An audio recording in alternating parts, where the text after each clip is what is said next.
Dave Lizewski, Aaron Johnson, introduces himself as Kick-Ass and begins to share the story of his life, showing how regular people can become superheroes. 6 months earlier, Dave is just an average geek. He hangs out with his two best friends, Toddy and Marty, and spends most of his time at the local comic book store. When Dave was 14, his mom suddenly passed away from an aneurysm. He's got a crush on Katie Doxma, Lindsay Fonseca, but she hardly even knows he exists. Dave's a genuinely nice guy and tries to connect with others, including Christy Amico, Christopher Mintz-Plasse, the spoiled but lonely son of a local mob boss. However, Chris isn't allowed to have any friends. One day after chatting about superheroes at the comic book cafe, Dave and Toddy get mugged by some street thugs. That's when Dave decides he's going to become a superhero and fight crime. He orders a green wetsuit online and starts training to become a real-life crime fighter. After a few weeks of physical training, Dave spots the two guys who robbed him and Todd trying to break into a car. He suits up and confronts them, but the fight goes badly. Dave ends up getting brutally stabbed. Barely clinging to life, he's rushed to the hospital in an ambulance, begging the paramedic to hide his suit. He arrives at the hospital naked, and rumors quickly spread that he was involved in gay prostitution. A few months later, Dave is patched up with metal plates and has damaged nerve endings that give him a higher pain tolerance. When he returns to school, he's surprised that Katie is suddenly talking to him. Marty tells him that Katie has a thing for lame ducks, and that everyone at school thinks Dave is a gay prostitute. Despite everything, Dave is still determined to be a superhero. He sets up a MySpace account so people can reach out to him with cases. One night, Dave takes on 3 attackers who are beating up a defenseless man outside a diner. Some bystanders record the fight and post it on YouTube, making Dave's alter ego Kick-Ass an instant internet sensation.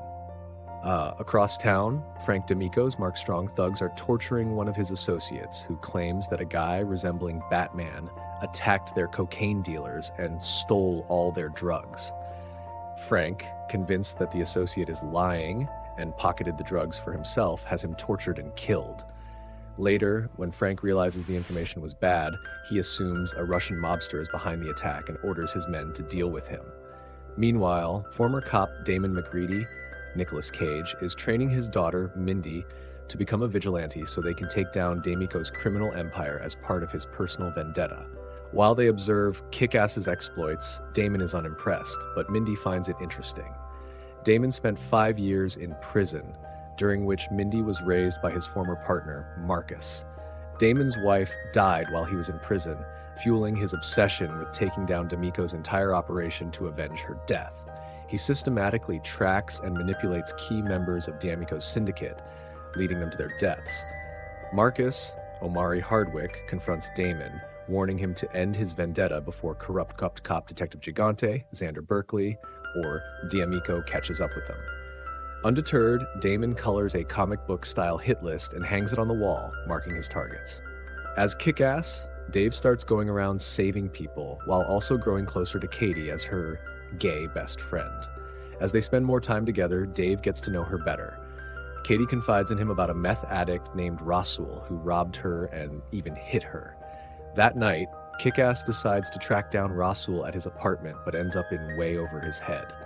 Just as Rasul and his gang are about to castrate him, a girl dressed in a purple wig, mask, and a black jumpsuit with a cape bursts in through the window. It's Mindy, who introduces herself as Hit Girl. She expertly takes out the gang members with knives and a long spear, killing them all.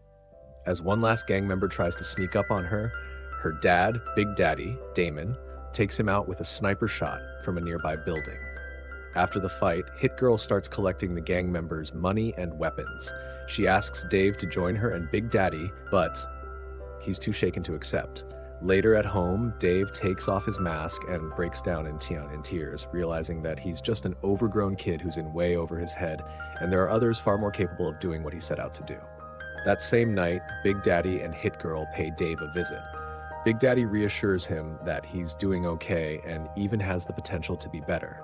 They let him know that if he ever needs to reach them, he should put an on vacation banner on his MySpace page. Meanwhile, Frank D'Amico is furious after learning that vigilantes are targeting his organization. Believing that Kick-Ass is the one responsible, Frank kills a copycat in broad daylight, thinking he's eliminated the real Kick-Ass. As the situation escalates and more of his men are taken out, Frank becomes desperate and is willing to try anything to stop the vigilantes. He contacts Detective Gigante, ordering him to take care of Kick-Ass. Chris, Frank's son, suggests an alternative plan. He'll take on the identity of a superhero called Red Mist. The idea is to frame one of D'Amico's incompetent associates, trick Kick-Ass into trusting him, and then lead him into an ambush. Chris carries out his plan and contacts Kick-Ass, introducing himself as Red Mist. He shows off his flashy sports car and offers to be Kick-Ass's sidekick. They drive around together, and Red Mist eventually takes him to one of D'Amico's strongholds, only to find it burning to the ground. Unaware that this was meant to be an ambush, Kick-Ass goes into the building with Red Mist to see if they can save anyone. Inside, they find the bodies of D'Amico's men, all horribly mutilated. Red Mist quickly grabs a teddy bear from the wall and rushes out of the building with Kick-Ass just as it explodes. Shaken by the experience, Kick-Ass decides to give up on being a crime fighter. Later, Dave goes to Katie's house to reveal his true identity. At first, she freaks out, sprays him in the face with pepper spray, and calls him a pervert. But then he removes his mask and explains everything. He tells her that he's not gay, that he's actually Kick-Ass, and that he's in love with her. Just as he's about to leave, Katie stops him and asks him to stay. The two start dating and become intimate. Meanwhile, Frank D'Amico is furious when he sees the destruction of his stronghold. But when Chris tells him that Kick-Ass isn't the real threat, he shows Frank the teddy bear from the warehouse, which contains a hidden nanny cam.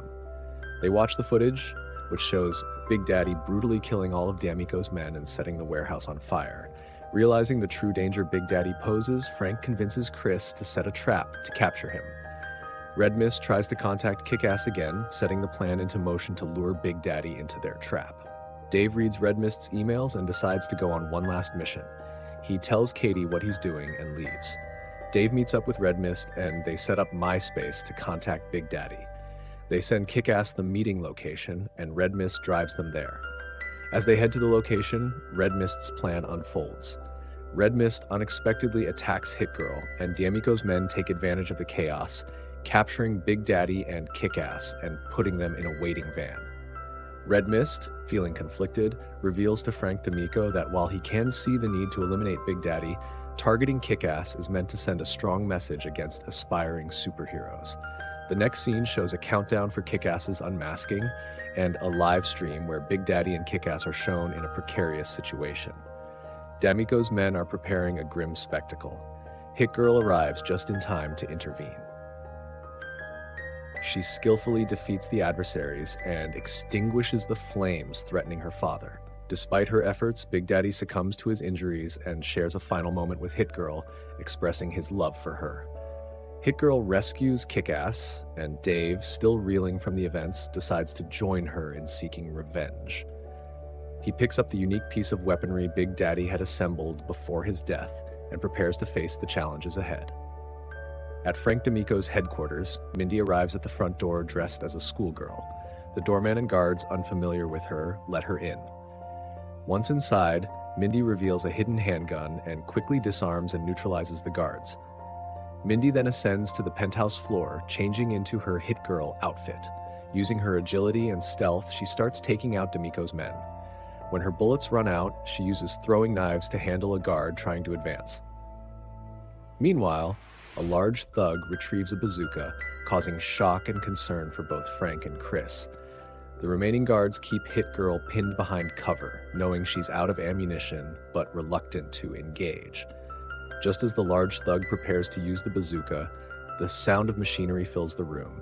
They look out the window to see Kick-Ass arriving with a rocket pack strapped to his back, which allows him to fly.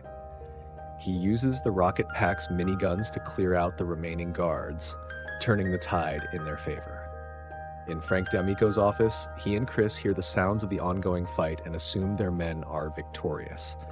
However, Hit Girl and Kick-Ass burst through the door, ready for the final confrontation. Frank orders Chris to fight Kick-Ass, and despite his disgust, Chris, as Red Mist, charges into battle. Frank faces off against Hit Girl. In the dojo, Kick-Ass and Red Mist clash intensely. They both end up knocked out cold, collapsing to the floor. Meanwhile, Hit Girl fights Frank with fierce determination. However, Frank proves to be a formidable opponent, growing increasingly ruthless. As he retrieves his gun and prepares to kill Hit Girl, Kick-Ass intervenes by challenging Frank to pick on someone his own size. Frank redirects his gun towards Kick-Ass, only to find that Kick-Ass is holding a bazooka. Kick-Ass fires the rocket, propelling Frank through the window, where he meets his end. Chris regains consciousness and grabs a katana, seeking a rematch. But by the time he reaches the rooftop, he sees Kick-Ass activating his rocket pack and flying away with Hit Girl. They land on a distant rooftop, where Kick-Ass removes his mask and introduces himself as Dave Lizewski. Hit Girl takes off her wig and mask, revealing her true identity as Mindy Make-Ready. They shake hands and share a moment of camaraderie as they look out over the horizon, ready for whatever comes next. A voiceover from Dave begins as we see Marcus, who has taken back guardianship of Mindy. She now lives with him and is enrolled at Dave's school, with the understanding that Dave will keep an eye on her. We watch a humorous scene where two school bullies try to shake down the new kid for lunch money, only for Mindy to smile and crack her knuckles in response. Kick-Ass has become a cultural sensation, with a popular comic strip inspired by the heroics. Dave, however, has retired from crime fighting and is content with his decision. A new generation of inspired individuals is following in his footsteps. In the final scene, we return to Frank D'Amico's office, where Chris, now in a revamped Red Mist costume and wearing a supervillain mask, is determined to seek revenge. He vows to take down Kick-Ass, Hit Girl, and any other superhero wannabes who stand in his way, driven by the desire to avenge his father's death.